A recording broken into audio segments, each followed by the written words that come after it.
ইন্টারিমের কাজ তো আমরা সহজ করে দিছি, জাতিসংঘকে দেন, দিয়ে আপনারা একটু রিল্যাক্সে থাকে। কেন দিলে কি সমস্যা? রাঘব বোয়ালদের নাম আসবে? কাদের নাম আসবে? সরকারের ভিতরে না বাইরে? প্রশ্ন এখন জনতার।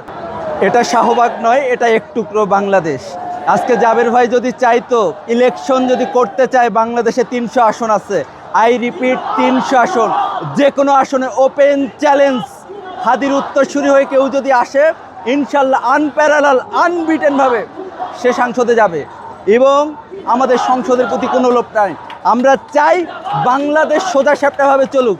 ইন্টারিমের কাজ তো আমরা সহজ করে দিছি, জাতিসংঘকে দেন, দিয়ে আপনারা একটু রিল্যাক্সে থাকেন। আপনাদের রিল্যাক্সের জন্য আমরা বলছি জাতিসংঘ এটার ইনভেস্টিগেশন করুক। অথচ আপনারা আমাদেরকে প্রতিপক্ষ মনে করছেন।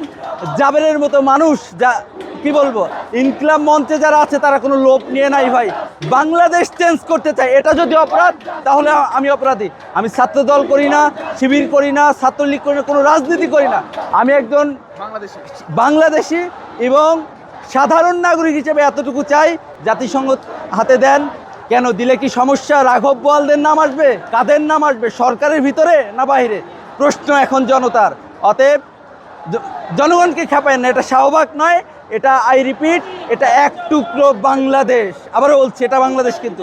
অতএব বাংলাদেশের মানুষের পালস বুঝেন, এতটুকুই চাওয়া, বেশি কিছু বলতে চাই না, সহজে মেনে নেন।